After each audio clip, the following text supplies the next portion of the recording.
एखादा सुहास कदम उपोषण करताय, त्यांना त्याग आणि तुमच्या विरोधात देखील त्यांनी भूमिका मांडली की तुमच्याकडून तुम्ही व्याजानं पैसे दिलेले होते त्याला आणि व्याजाच्या पैशातनं आता तुमचं आंदोलन दाबण्यासाठी तुम्ही आरोप करताय. काय नेमकं फरक असेल? आंदोलनाचा आणि माझा काही एक संबंध नाही आहे.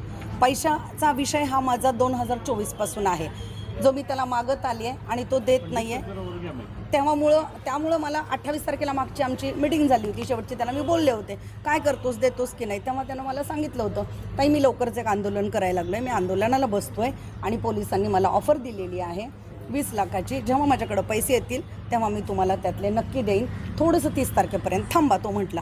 पण 28ला ह्याला परवानगी दिली नव्हती, परमिशन मिळाली नव्हती, ह्याचा गोंधळ चालू होता.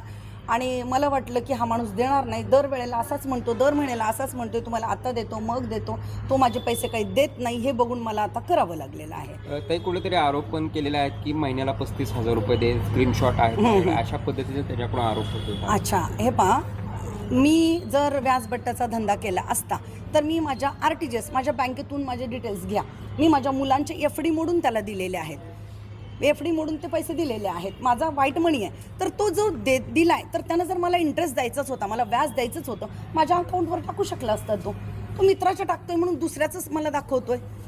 स्वतःचा मोबाईल वापरता येत नाहीये का त्याला? स्वतःचा मोबाईल न वापरण्याच्या पाठीमागं काय कारण आहे? काय करण्यासाठी पैसे दिले? मला नाही माहिती. मी पैसे हे टेंडर घेण्यासाठी दिले होते. काय तो माझ्यासाठी काय म्हणून सांगितलं होतं सरकारी तो म्हटला होता ते डिपॉझिट भरण्यासाठी ह्यांनी त्याला पैसे दिले.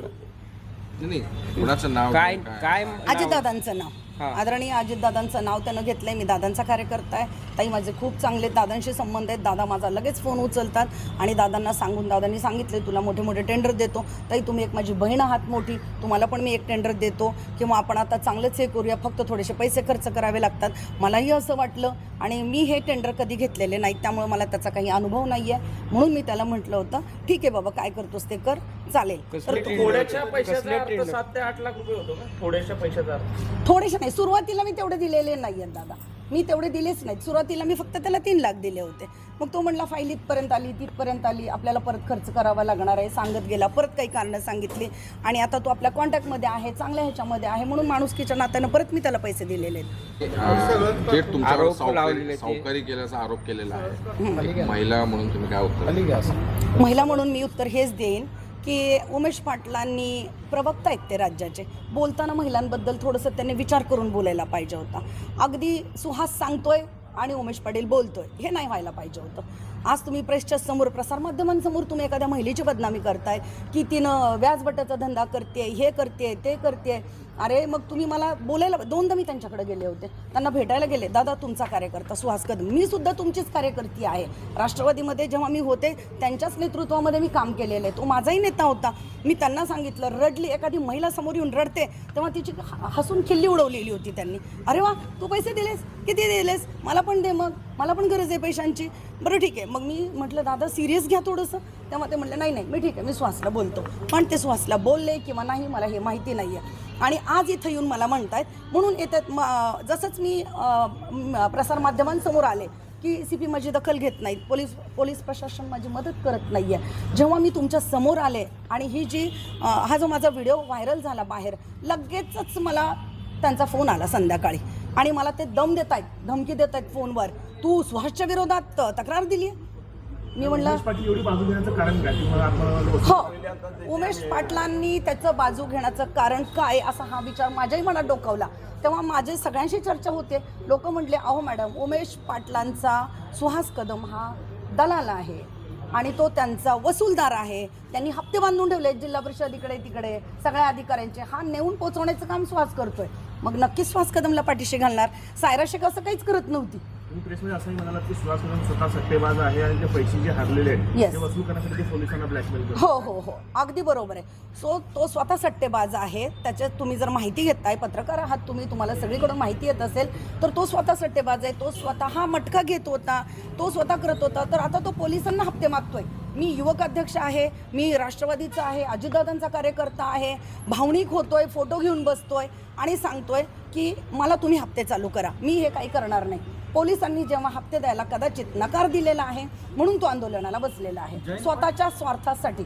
जयंत पाटलांकडे चुकीची माहिती पोहोचवली असा देखील आरोप काय नेमकी माहिती हो, कारण कसं आहे अजितदादांच्या गटामध्ये आमदार नाहीत का ह्याचा प्रश्न विचारायला हा अजितदादांचा कार्यकर्ता आहे ना. अजितदादांचे आमदार खूप आहेत, मग त्यांना सांगायचं होतं की माझा हा प्रश्न तुम्ही विचारा, विधानसभेत मांडा. त्यांची मदत न घेता हा जयंत पाटलाकडे जातोय, कारण वर ह्यांचं सगळं काही माहिती आहे. आणि आमच्याबरोबर जे झालंय ना, मी स्वतः सुनेत्राताईंना पाठवलेलं आहे, पारदादांना पाठवलेलं आहे, मी सगळ्यांनी त्यांना पाठवलेलं आहे.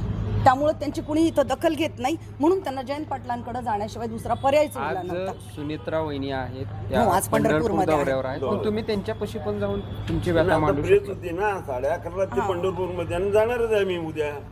जयंत पाटील साहेबांकडे जाणार आहे. सगळे याचं बॅड उमेश पाटलांना मला एवढा सल्ला द्यायचा, एखाद्या महिलेला त्यांनी असं प्रसार माध्यमांसमोर विदाऊट ह्याचं बोलू नये. कारण एखादी महिला जर ठरवली ना, तर ती समोरच्याला कधी उद्ध्वस्त करेल त्याचं सगळं बाहेर काढून. कारण एका महिलेमुळे रामायण घडलंय, एका महिलेमुळे महाभारत घडलेलं आहे. त्यांना वाटत असेल सायरा शेख ही तेव्हाच्या काळातली अशीच असेल, गप्प बसेल, मी थोडासा आवाज केला की ती घाबरेल, पण मी घाबरणार नाहीये. त्यांनी मला चक्क धमकी दिली की तुला हे सगळं करायला लावणारा संतोष पवार आणि सचिन कल्याण शेट्टी आहे, त्याची क्लिप माझ्याकडे आहे. त्यांनी मला धमकी दिली आणि 2 कोटीची ऑफर त्यांना पोलीस डिपार्टमेंटकडून आली आहे म्हणे.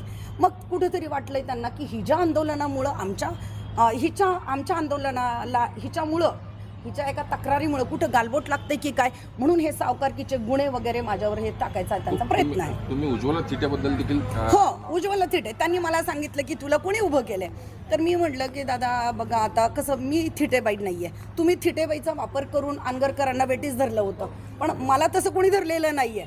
आणि इथं माझं घर जळालंय, माझे पैसे गेलेले आहेत, त्यामुळे मी ओपनली येते. आज पण मी एकटी फिरते, कारण मला त्यांनी जीवे मारण्याची धमकी दिलेली आहे. पण ही सायरा शेख कुणाला घाबरत नाही. ही सगळ्या ह्याच्यातून तापून सुलाखून आलेली बाई आहे, लोहा बनलेली आहे. त्यामुळे कुठला उमेश पाटील मला धमकी देतोय, कोण सुहास कदम माझ्यावर सावकारकीचे गुन्हे दाखल करतोय, मला त्याची कसलीही भीती नाही आहे, कारण मी पूर्णपणे प्रामाणिक आहे. धन्यवाद.